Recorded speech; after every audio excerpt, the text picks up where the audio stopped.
नमस्कार, स्वागत है आप सबका हमारे खास कार्यक्रम देश देशांतर में। मैं हूं कवीन सचान। पाकिस्तान की आतंकवाद पोषक नीति से न सिर्फ भारत परेशान है, बल्कि ईरान जैसे कई पड़ोसी मुल्क भी। हाल ही में जब भारत के सब्र का बांध टूटा तो सेना ने बालाकोट पर हवाई हमले के जरिए आतंकी शिविर को ध्वस्त कर दिया। और अब भारत के बाद ईरान ने पाकिस्तान में आतंकियों के खिलाफ कड़ी कार्रवाई की चेतावनी दी है। ईरान ने कहा है कि पाकिस्तान आतंकवादी संगठनों पर कार्रवाई करे या फिर अंजाम भुगतने के लिए तैयार रहे। ईरानी इस्लामिक रिवॉल्यूशनरी गार्ड कॉर्प्स के कमांडर अली जाफरी ने कहा है कि पाकिस्तान को पता होना चाहिए कि अब पाकिस्तानी खुफिया संगठनों से जैश-ए-अदल को समर्थन मिलने की कीमत पाकिस्तान को चुकानी पड़ेगी और इसमें कोई शक नहीं कि उनके लिए ये कीमत बहुत ही बड़ी होगी। तो समझेंगे कि आतंकवाद के समर्थन में खड़े पाकिस्तान के सामने अब भारत के बाद क्या ईरान की ओर से भी मुश्किल खड़ी होती दिख रही है। ईरान की इस चेतावनी के मायने क्या हैं और साथ ही पाकिस्तान आतंकवाद के मसले पर किस तरीके से अब और ज्यादा घिरता हुआ नजर आ रहा है। हमारे साथ स्टूडियो में है तीन खास मेहमान। पूर्व राजदूत डीपी श्रीवास्तव साहब हैं, आपका बहुत बहुत स्वागत है सर। हमारे साथ आलोक बंसल है, निदेशक इंडिया फाउंडेशन से। आलोक जी स्वागत है। और वरिष्ठ पत्रकार कमर आगा साहब हैं, बहुत स्वागत सर। शुरुआत में आलोक जी आपसे करूंगा कि जिस तरीके से ईरान की चेतावनी है, इसे कैसे देखा जाए। और कहा जा रहा है कि इतनी ज़्यादा सख्त शब्दों का इस्तेमाल, जो लहजा है, वो पहली बार ईरान की ओर से दिखा है पाकिस्तान पर। नहीं, देखिए, ऐसा नहीं है कि पहली बार है, पहले भी किया गया है। अगर देखें, एक बार ईरान ने फायरिंग भी की है पाकिस्तान की सीमा के अक्रॉस। और यही पाकिस्तान का आज मीडिया बोल रहा है कि पाकिस्तान के तीनों जो पड़ोसी हैं, जो डी ज्यूरे पड़ोसी हैं, जो कानूनन रूप से पाकिस्तान के पड़ोसी हैं, अफगानिस्तान, ईरान और भारत, तीनों के साथ एक साथ उसके इस तरीके की कार्रवाई चल रही थी सीमा पे। पर महत्वपूर्ण बात यह है कि जो ईरान ने कहा जब हमला हुआ था, उसके बाद जो उनका वक्तव्य आया था वो बड़ा साफ था। उन्होंने कहा कि जो मध्य पूर्व, सऊदी अरब की तरफ इशारा करके उन्होंने कहा था कि कुछ ऐसे राष्ट्र हैं अमेरिका के समर्थन से जो कुछ करने, हमारे यहाँ अस्थिरता फैलाने की कोशिश कर रहे हैं, और उनके कुछ प्रॉक्सीज हैं जो दक्षिण एशिया में हमारे नेबरहुड में हैं जो उसकी मदद कर रहे थे। वो साफ तौर से पाकिस्तान की तरफ उनका इशारा था। उसके बाद जब मोहम्मद बिन सलमान पाकिस्तान गए तो सऊदी अरब के विदेश मंत्री ने पाकिस्तान की धरती से यह कहा कि ईरान जो है आतंक को समर्थन दे रहा है। और तो कई ऐसी घटनाएं हुई जिसने ईरान को काफ़ी हद तक डिस्टर्ब किया है। और अगर आप देखें ईरान पाकिस्तान के रिलेशंस की एक स्टोरी देखी जाए तो 2013 से काफ़ी ऐसी चीज़ें हुई हैं जिससे उसको नाराज़ होना चाहिए। ईरान ने, देखिए, ईरान पाकिस्तान पाइपलाइन का पूरा, जो उनका तरफ का पूरा पाइपलाइन थी, तैयार कर रखी है। पाकिस्तान ने अपनी तरफ कोई नहीं की। उसमें जो डैमेजेस उनको पे करने थे उन्होंने आज तक पे नहीं किए। उनको जो एग्रीमेंट था उसके हिसाब से डिले के लिए उनको जो है डैमेजेस पे करने चाहिए थे, क्योंकि ईरान ने अपना काम कर दिया, उनका नहीं हुआ। और उसके बाद जिस तरीके से रहील शरीफ जो हैं सऊदी अरब में जाके जिस सेना की टुकड़ी का नेतृत्व कर रहे हैं, तो कई ऐसी चीजें हुई हैं जिससे ईरान सख्त नाराज है। और इस बार जो ईरान ने चेतावनी दी है वो बड़ी को साफ कही है। उन्होंने कहा हम अंदर जाके मारेंगे। और इससे पहले भी एक बार ऐसा हो चुका है जब पाकिस्तान के सैनिक जो हैं ईरान की गोलाबारी से मर चुके हैं। तो ऐसा नहीं है कि वो नहीं होगा, लेकिन अब ये दिख रहा है कि एक साथ ईरान, अफगानिस्तान, भारत, सबके सब्र की जो सीमा है वो टूटती जा रही है। और हर राष्ट्र जो है पाकिस्तान को बोल रहा है भाई इस तरीके से नहीं चलेगा। अगर आप अपने इसी रवैये पे कायम रहेंगे तो हम स्वतंत्र हैं कार्रवाई करने के लिए। और वही हम, भारत ने दिखाया, वही अब ईरान कह रहा है और वही अफगानिस्तान कह रहा है। तो श्रीवास्तव सर, क्या जो आलोक जी कह रहे हैं कि भारत ने जिस तरीके से कार्रवाई की और आतंक के खिलाफ जिस लड़ाई की बात हो रही थी, अब उसमें पड़ोसी देशों की ओर से जिस तरीके का जवाबी हमला, मैं कहूँ, या फिर जवाबी कार्रवाई शुरू हुई है, उसके चलते पाकिस्तान पर दबाव बहुत ज़्यादा है। और अब जिस तरीके से ईरान ने अपना रुख अख्तियार किया है, साहब, ये समस्या मेरे ख्याल से जैसे बंसल साहब कह रहे थे आज की नहीं है। 2013 से 15 तक मुझे राजदूत ईरान में, भारत का राजदूत होने का अवसर मिला था। और इस दौरान कम से कम 14 घटनाएं हुई थी जिनमें पाकिस्तान की सीमा से आए हुए आतंककारियों ने ईरान में सिविलियंस एंड मिलिट्री फोर्सेस पर अटैक किया और मारे लोगों को। और इसके जवाब में ईरान को सुरक्षा परिषद तक जाना पड़ा और उन्होंने एक written communication protest, formal protest दर्ज किया। अब पिछले सालों में दो चीज़ें हुई। अगर आपको इसको इस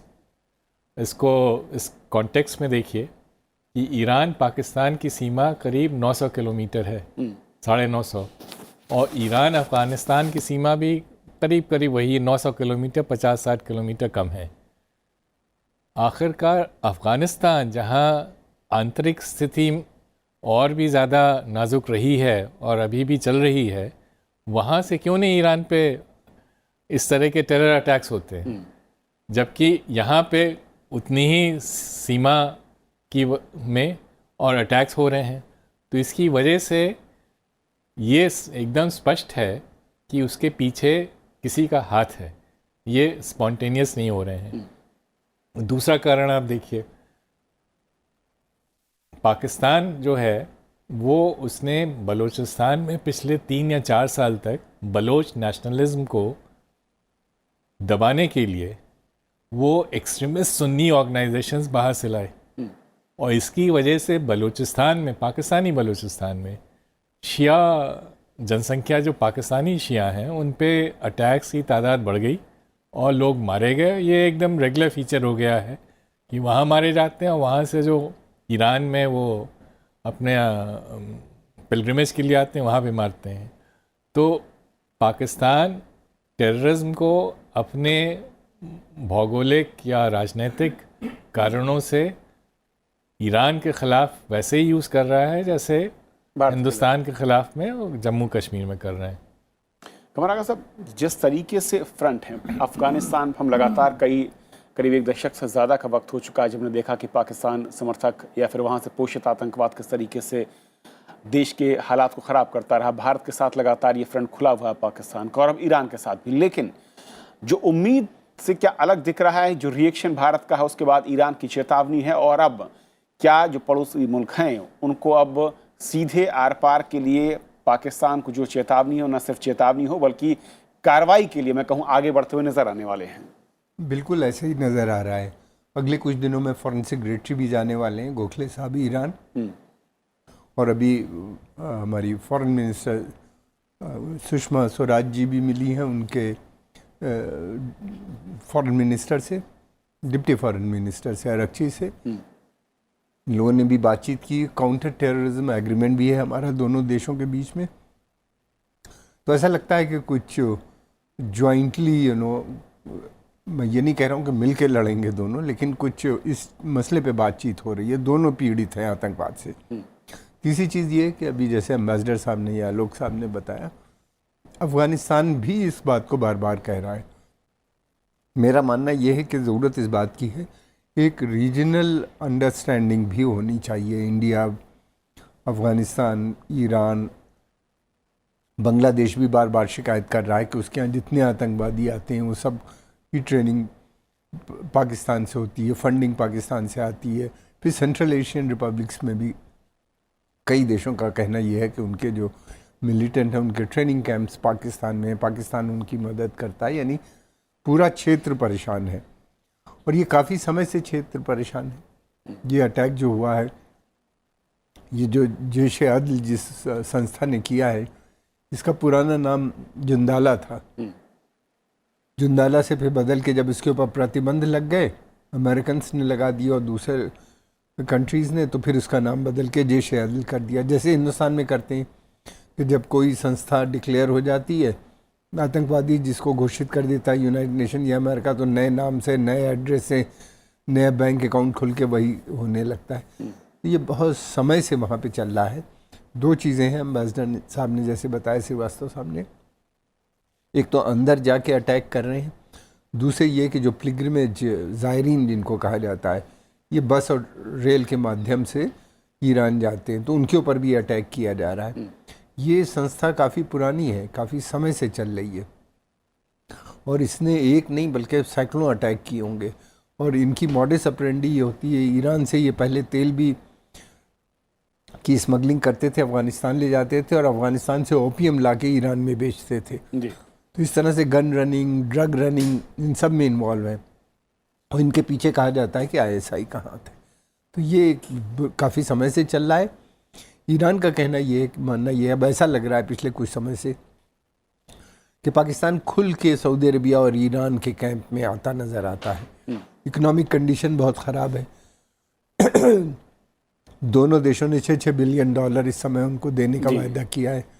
फिर यह है कि दोनों देश चाहते हैं कि पाकिस्तान जो है वो उनकी मदद करे ईरान के लेकिन कंटेनमेंट जिस पे। तरीके से, क्योंकि जब भी आतंकवाद के मोर्चे पर बात होती है श्रीवास्तव सर की, एक साथ कहा जाता है कि आमतौर पर कोई भी समझदार देश एक साथ कई मोर्चे नहीं खोलता है। यहाँ पर पाकिस्तान की ऐसी मजबूरी है उसकी, क्यों ऐसा है कि एक तरफ भारत के साथ आतंकवाद को लेकर मोर्चा खुला हुआ है, ईरान के साथ आप अलग खोले हुए हैं, अफगानिस्तान का लंबे अरसे से चल रहा था, और अब जबकि नए नॉर्म्स तय होते दिख रहे हैं कि जो शिविर हैं उन पर अटैक होगा या फिर जो देश हैं वो वहाँ तक उस रीच को पाना चाहते हैं, उसके बावजूद पाकिस्तान का जो रवैया है ये क्यों ऐसा बना हुआ है? और ईरान पहले से भी जो उसका स्टैंड रहा है, क्या इतना आक्रामक हो सकता है जिस तरीके का भारत ने दिखाया रुख?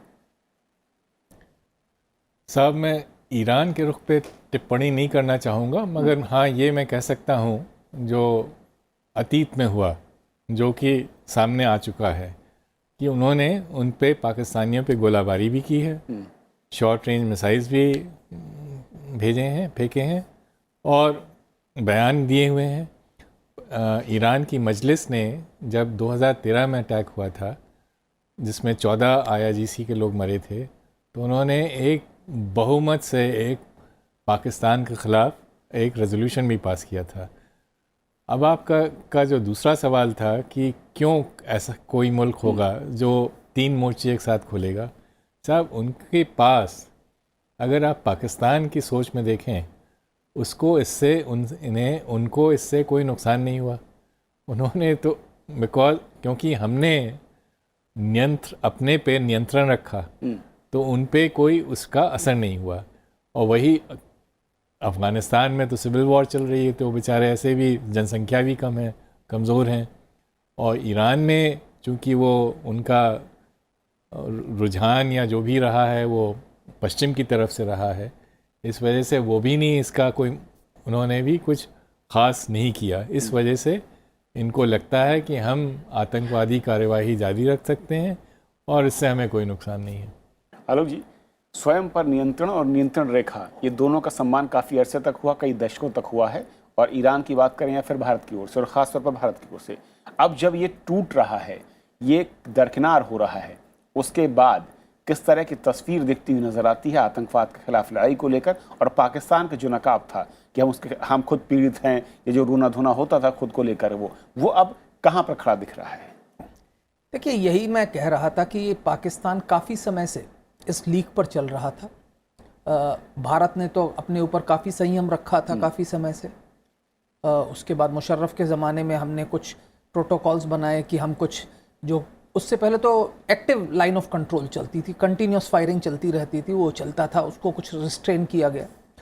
और उसके बाद हमने काफ़ी समय तक संयम रखा। पाकिस्तान ने मुंबई किया, पार्लियामेंट अटैक किया, ये किया, वो किया, और हमने एक अपनी लक्ष्मण रेखा खींच रखी थी कि हम इससे आगे नहीं बढ़ेंगे। पर बालाकोट पर हमले के बाद ये लक्ष्मण रेखा तो हमने क्रॉस कर ली। अब पाकिस्तान को ये पता चल चुका है कि वो कुछ भी करेगा उसका मुंह तोड़ जवाब मिलेगा, तो दबाव है। जहाँ तक सवाल ईरान का है, ईरान पे इनके हमले काफ़ी समय से चल रहे हैं। जुंदुल्ला जिसकी बात की गई, जुंदुल्ला पाकिस्तान से ही ऑपरेट करती थी। उसके जो लीडर की डेथ के बाद उसके ही एक ब्रेक अवे फैक्शन ने जैशे अदल बनाया है। उन्होंने 2017 पे भी हमला किया था। अभी 13 फरवरी वाला हमला जिसमें 27 लोग मारे गए, ये भी उन्होंने किया है। और ईरान को ये साफ दिख रहा है कि इसमें ISI की मदद है। पहले जुंदुल्ला के साथ भी ISI के संबंध थे, क्योंकि ये जितने भी ऑर्गेनाइजेशंस हैं ये बलूचिस्तान में ऑपरेट करते हैं।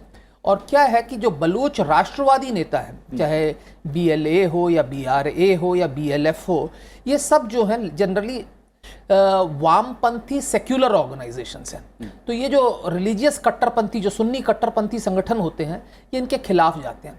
और इसीलिए जो बलोच स्वतंत्रता जो मूवमेंट है, उसको काउंटर करने के लिए पाकिस्तान ने 2-3 स्ट्रेटजीज वहाँ की हैं। एक है 2002 से उन्होंने कोशिश की है कि कट्टरपंथी मुल्लाओं को समर्थन दिया जाए, जिसके चलते ये सुन्नी सेक्टेरियन आउटफिट्स आए। दूसरा क्या, वहाँ शिया सुन्नी कॉन्फ्लिक्ट्स काफ़ी ज़्यादा हो रही हैं, जैसा कि एम्बेसडर श्रीवास्तव साहब ने कहा कि एक तो क्या है कि वहाँ हज़ारा कम्युनिटी काफ़ी बड़ी संख्या में है क्वेटा में, उनके ऊपर हमले होते रहते हैं। ये जो लोग ज़ियारत के लिए जाते हैं नजफ़ करबला, उन पे हमले होते हैं। तो इस तरीके की चीज़ें की जा रही हैं डिवाइड करने के लिए। और इसी जब सांप्रदायिक कट्टरपंथ आप बढ़ाते हैं तो जुंदुल्ला और जैशे अदल जैसे संगठन जो कि एक संप्रदाय के साथ जुड़े हुए हैं, जिनको सुन्नी सेक्टेरियन आउटफिट कहा जाता है, क्योंकि जुंदुल्ला और जैशे अदल बलोच नेशनलिस्ट ऑर्गेनाइजेशंस नहीं है, वो सुन्नी एक्सट्रीमिस्ट ऑर्गेनाइजेशंस हैं, क्योंकि ईरान के सिस्तान व बलूचिस्तान में बलोच राष्ट्रवादी भी कुछ सक्रिय हैं, पर ये जो संगठन है ये सुन्नी सेक्टेरियन आउटफिट्स हैं। तो अब ईरान की भी बस हो गई है। ईरान को यह भी लग रहा है कि पाकिस्तान अब खुले तौर से ईरान विरोधी तत्वों के साथ जुड़ गया है। रहील शरीफ का पहले जाना और अब मोहम्मद बिन सलमान का पाकिस्तान आना, तो अब ईरान को लग रहा है कि ये पाकिस्तान जो है सुधरने वाला नहीं है। उन्होंने आर्थिक रूप से और हर रूप से ईरान का नुकसान किया है। तो अब मुझे लगता है कि ईरान ने पहले भी कहा है, ईरान के सेना के चीफ की अगर आप स्टेटमेंट देखें, उन्होंने कहा हम अंदर जाके मारेंगे, तो वो भी अब करेंगे। और उस क्षेत्र में तो पाकिस्तान की सेना का डिप्लॉयमेंट भी नहीं है, वहां पे उस तरीके का कवर भी नहीं है। अगर ईरान ने इस तरीके की गतिविधियां की तो पाकिस्तान की जो कैपेसिटी है रिटेलिएट करने की वो बहुत लिमिटेड है, क्योंकि पाकिस्तान की जो सेना का जो पूरा फोकस है वो पूर्वी तरफ है, और कुछ हद तक अब उन्होंने क्वेटा और पेशावर और जहां ये अफगानिस्तान की सीमा है वहां पे, ईरान के साथ सीमा पे उनका जो सैनिक डिप्लॉयमेंट है वो करीब करीब नगण्य है, बहुत कम है। अगर साहब, क्योंकि जब भी इस तरह के दबाव पाकिस्तान पर पड़े हैं, हम देखते हैं कि वहाँ पर सरकार की ओर से या फिर जो विभाग है उनकी ओर से एक लिस्ट जारी हो जाती है कि फला फला आतंकवादी संगठन हम उनको बैन कर रहे हैं, प्रतिबंधित कर रहे हैं, या फिर दूसरा एक जुमला होता है कि ये हमारे यहाँ ऑपरेट नहीं करते हैं, ये फेक इन्फॉर्मेशन है। इस बार जिन्होंने लिस्ट जारी की करीब 48 संगठनों की, उसमें से कई ऐसे नाम हैं जिनका नाम बदला गया है और कई ऐसे हैं जिनको सिर्फ वॉच लिस्ट में रखा गया है। ये जो दबाव के बाद एक कवरअप की कोशिश है और दिखावे की जो कोशिश है, इसको कैसे और एक्सपोज किया सकता है, इसको कैसे रोका जा सकता है? देखिए, ये तो बहुत मुश्किल काम है इनको रोकना, जब तक कि अंतर्राष्ट्रीय समुदाय का पूरी तरीके से प्रेशर ना आए। प्रेशर आ रहा है, FATF में ये ग्रे लिस्ट में आ गए हैं, फिर उसके बाद UN सिक्योरिटी काउंसिल की जो एजेंसी है जो आतंकवादी घोषित करती है, उसका भी मीटिंग्स चल रही हैं। हो सकता है कि जल्दी ही जैश मोहम्मद के लिए, ख़ासतौर से मसूद अजहर को लेके, जब तक कि पाकिस्तान की सेना के ऊपर प्रतिबंध नहीं लगेंगे, और ख़ास तौर से सैनिक प्रतिबंध, रिगरस सैंक्शन, तब तक ये एक्टिविटी बंद नहीं होगी। वो अभी तक अंतर्राष्ट्रीय समुदाय उस पर राज़ी नहीं हुआ है। वो छोटे मोटे स्टेप ज़रूर लेता है। अमेरिकन ने भी एड बंद कर दी, लेकिन फिर बाद में उनको इंगेज कर रहे हैं अफ़गानिस्तान में, आप पीस प्रोसेस में हमारे साथ आइए। पाकिस्तान को काफ़ी समय से इन सब गतिविधि करने के लिए काफ़ी पैसा भी मिला है। वो एक तरफ मिलिटेंट एक्टिविटीज़ ईरान के ख़िलाफ़ करता है या अफ़गानिस्तान में करता है, तो अरब के बहुत से देश हैं जिनके वेस्टेड इंटरेस्ट हैं, जो चाहते हैं कि वहाँ पे ईरानियन इन्फ्लुएंस ज़्यादा ना हो, और उसको कर्टेल करने के लिए तो ये मर्सिनरी काम वहाँ की सेना करती रहती है, जिसके लिए उसको लगातार पैसे मिलते रहते हैं और वो अपना चलाती रहती है। फिर ये जो मिलिटेंट ऑर्गेनाइजेशन है, इनका इस्तेमाल वो पाकिस्तान के अंदर भी जो प्रोग्रेसिव एलिमेंट्स हैं, जो चाहते हैं कि लिबरल डेमोक्रेटिक सेटअप हो, डेमोक्रेसी स्ट्रेंथन हो, उनके ख़िलाफ़ भी करती है। फिर वहाँ पे जो नेशनलिस्ट मूवमेंट खड़े हो रहे हैं बलूचिस्तान में या पश्तून खैबर पख्तूनख्वा में, सिंध में, उन लोगों के भी मर्डर में, उन लोग के भी ख़िलाफ़ इनका इस्तेमाल किया गया है, ये यूज़ करते हैं। और सेना अपनी भी शक्ति का यूज़ करती है। तो ये देखिए, पाकिस्तान के अंदर प्रॉब्लम ये है इस वक्त, ज़ियाउल हक साहब ने जो प्रेसिडेंट थे, आर्मी के चीफ भी थे, उन्हीं ने जो तालिबानाइजेशन का प्रोसेस शुरू किया था कविंदर, वो इस वक्त चरम सीमा पे है। और पाकिस्तान की सेना स्वयं काफ़ी हद तक तालिबानाइज्ड हो चुकी है, जिहादी मोड में आ चुकी है। ये वो सेना नहीं है जो अंग्रेज़ छोड़ के गए थे और सेकुलर ऑर्गेनाइजेशन थी। अब काफ़ी हद तक खासतौर से लोअर कैडर क्या, मिडल भी और ऊपर भी आपको नज़र आएंगे। इनका एक तरफ तो इन लोग के साथ घनिष्ठ संबंध है, दूसरी तरफ बहुत कंजर्वेटिव इस्लामिक हुकूमतें जो अरब देश की हैं, जहाँ से तेल जिनके पास तेल के बड़े भंडार हैं, वो भी इनको काफ़ी पैसा देते हैं। तो दोनों तरफ इनके जो रिश्ते हैं इन लोगों से हैं। पहले ये था कि अमेरिका में ये ट्रेनिंग लेते थे, जाते थे, बीच में लंबे समय तक ये ट्रेनिंग प्रोग्राम अमेरिकन ने भी बंद कर दिया इनकी हरकतें देख के। तो अब ये इनका संबंध ही केवल जो है आतंकवादी या एक्सट्रीमिस्ट या टेररिस्ट ऑर्गेनाइजेशन से है, उनको ट्रेन करना, उनका इस्तेमाल करना भारत की। तो ये जो पॉलिसी इन्होंने बनाई थी, पॉलिसी ऑफ स्ट्रेटेजिक डेप्थ, जिसके माध्यम से ये अपना इन्फ्लुएंस सेंट्रल एशिया, इंडिया में, कश्मीर में करना, तो ये सब कर रहे हैं, उसमें इनका इस्तेमाल कर रहे हैं इन आतंकवादी संगठनों का। और वो आसानी से नहीं रुकेगा जब तक कि, या तो एक मेरा मानना ये है कि रीजनल कंट्रीज़ का जो विक्टिम है आतंकवाद की, उनको भी आपस में बैठ के सोचना चाहिए, एक रणनीति बनानी चाहिए, कम से कम यूनाइटेड नेशंस में और दूसरी जगहों पे पाकिस्तान को एक्सपोज करने के लिए, और इंफॉर्मेशन का आदान प्रदान भी करना चाहिए। भारत को काफ़ी ट्रेनिंग, काफ़ी एक्सपर्टाइज है, आतंकवाद से डील करने के लिए काफ़ी मदद भी कर सकता है इन देशों की। और हमको बहुत बुरा समय आ रहा है, क्योंकि अगर तालिबान अफगानिस्तान में आएंगे तो दोबारा से आतंकवाद को एक बड़ी सपोर्ट मिल जाएगी और वो फिर पूरे क्षेत्र में फैल सकता है। तो एक क्षेत्रीय अलायंस की ज़रूरत है। मैं ये नहीं कहता कि फॉर्मल हो, पहले फॉरेन सेक्रेटरी लेवल का या उस लेवल पे बातचीत तो कम से कम शुरू हो कि कैसे इनसे डील किया जाए, और एक जॉइंट स्ट्रेटजी लेके यूनाइटेड नेशन, इंटरनेशनल ऑर्गेनाइजेशन या रीजनल ऑर्गेनाइजेशन में मिलके काम करने की ज़रूरत है। मैं अंतर्राष्ट्रीय जो कोलिशन है अगेंस्ट टेररिज्म अमेरिकन लेड, उसके खिलाफ नहीं हूँ, लेकिन एक रीजनल इनिशिएटिव ज़रूरत है उसकी। शहसो सर, क्योंकि पाकिस्तान जैसा देश जो कि आतंकवाद को लेकर अपना चेहरा नकाब बदलता रहता हो, दिखावे के लिए संगठन प्रतिबंध या फिर उनको वॉच लिस्ट में डालने की बात हो, ऑप्शंस क्या है, किस तरीके से इस वक्त जो एक दबाव या प्रेशर है, चाहे वो ईरान से लेकर भारत तक की सीमाओं की बात करें, इसको कैसे और टाइटन करके हम आतंकवाद को जड़ से ख़त्म करने की दिशा में बढ़ सकते हैं? साहब, अगर इंटरनेशनल कम्युनिटी ये बात तय कर ले कि इन पे दबाव डालना है, तो ये बहुत ही आसान मसला है, क्योंकि पाकिस्तान जिस कदर बाहर के आर्थिक फॉरेन एड पे डिपेंड करता है, शायद ही कोई और मुल्क होगा, और ये डिपेंडेंस बढ़ती जा रही है। अभी स्टेट बैंक ऑफ पाकिस्तान की ये पुलवामा के 1-2 हफ्ता पहले रिपोर्ट आई थी कि इमरान खान गवर्नमेंट के आने के बाद उनका जो एक्सटर्नल लोन्स थे, फॉरेन डेट, वो उसमें कम से कम 1 खरब रुपए की वृद्धि हो गई है, 100 बिलियन रुपीस। ना ये सिर्फ 3 महीने में हुआ है। ना इससे आप क्या निष्कर्ष निकालेंगे कि इमरान खान ने जो कहा कि हमें ऑस्टेरिटी चाहिए, ना वहाँ ऑस्टेरिटी है। उन्होंने कहा कि हमें बाहर से डिपेंडेंस करनी है, वो भी नहीं है। तो दोनों में उन्होंने, तो अगर इतनी डिपेंडेंस है तो अंतर्राष्ट्रीय समुदाय के लिए बहुत आसान हो जाएगा कि इस पे दबाव डालना। लेकिन पाकिस्तान का कुछ ऐसा सौभाग्य रहा है कि जब भी उनको पैसे की ज़रूरत होती है तो कहीं ना किसी से वो, जो कहते हैं ना, एक वो टर्म होता है फिरौती, वो ले लेते हैं। तो वो 80s में वो वहाँ पे अफ़गानिस्तान जिहाद में का मिल रहा था, और अब फिर से अब अमेरिकन बाहर जा रहे हैं, तो फिर से इनकी ज़रूरत है।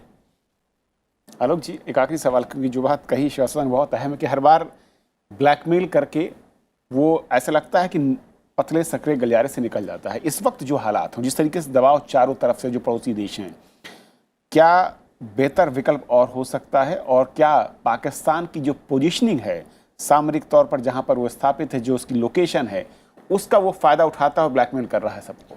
देखिए, जब ये आतंकवादी हमला हुआ पुलवामा, उससे कुछ समय पहले मैंने कह दिया था कि इस तरीके की संभावना है। और उसका कारण ये था कि पाकिस्तान जो काफ़ी समय से एक आर्थिक दबाव से गुजर रहा था, अगर आप पुलवामा से 1 महीने पहले देखें तो आर्थिक दबाव कम हो रहा था।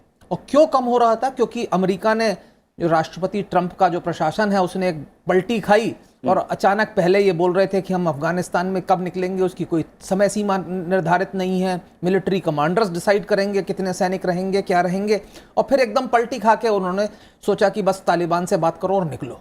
तो जब ये परिवर्तन आया तो पाकिस्तान को अपना प्रभुत्व दिखने लगा कि भाई अगर तालिबान से बातचीत होनी है तो बिना हमारे तो हो नहीं सकती। तो पाकिस्तान इंपॉर्टेंट हो गया। आईएमएफ ने अपनी कंडीशनैलिटीज रिलैक्स कर दी। उसके बाद सऊदी अरब ने $3 बिलियन दे दिए, $4.6 बिलियन का उनको ऑयल कंसेशन दे दिया, यूएई ने पैसा दे दिया। तो पाकिस्तान को लगा कि अब हम आर्थिक संकट से उबर गए। और उसके तुरंत बाद आपने पुलवामा देखा, तभी ईरान पे हमला हुआ, तभी अफगानिस्तान के साथ हुआ। अब फिर दोबारा उसके ऊपर वो जो कसा जा रहा है शिकंजा। तो अगर भारत वैश्विक शक्तियों को इस बात के लिए बता दे कि पाकिस्तान के ऊपर आर्थिक शिकंजा कसने की आवश्यकता है, तो पाकिस्तान तो अभी डिफॉल्ट कर जाएगा। उसमें ज्यादा जरूरत नहीं है। जून तक इनको जितने पेमेंट करना है उतना पैसा इनके पास स्टेट बैंक ऑफ पाकिस्तान के पास नहीं है। आज की तारीख में स्टेट बैंक ऑफ पाकिस्तान के पास करीब $8 बिलियन है।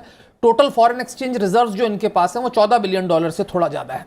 और $9 बिलियन इनको जून तक पे करना है। तो अगर इनको वो नहीं मिलता तो इनका तो डिफॉल्ट इनएविटेबल है। तो पाकिस्तान को दबाव में लाने के लिए अंतरराष्ट्रीय जो दबाव है उसको बढ़ाने की आवश्यकता है। और मेरे ख्याल से अगर हम अमेरिका को अकेले कन्विंस कर सके कि समस्याएं क्या है तो हमारा आर्थिक नस परवार करने की जरूरत है। अगर साहब बहुत संक्षेप में केवल इतना कह रहा था, FATF की मीटिंग होगी जून में। मैं समझता हूँ कि बगैर इंडिया की कोशिश यही कि ब्लैक लिस्ट में उसको डाल दिया जाए, ग्रे लिस्ट से हटा के ब्लैक लिस्ट में बजाय। मैं समझता हूँ कि ज़रूरत इस बात की सभी देश मिल के FATF में कोशिश करें कि पाकिस्तान को ब्लैक लिस्ट में लिया। अकेले नहीं बल्कि और भी देश हम ग्रुप एक तैयार होना चाहिए रीजनल। बहुत शुक्रिया आप तीनों मेहमानों का हमारे साथ इस चर्चा में शामिल होने के लिए। और बात आप दर्शकों की राय की, बालाकोट कार्रवाई पर सबूत की मांग क्यों, हमने कार्यक्रम दिखाया था। लोकेश लिखते हैं कि समय की मांग ये है कि सभी राजनीतिक दल एकजुट होकर सेना और नागरिकों की भावनाओं का सम्मान रखते हुए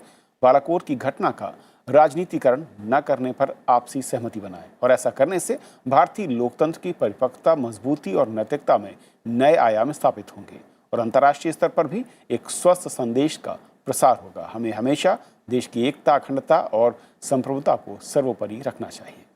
तो आप दर्शक अपनी राय हमें यूं ही लिखते रहिए। साथ ही हमारे सभी कार्यक्रम आप YouTube पर देख सकते हैं।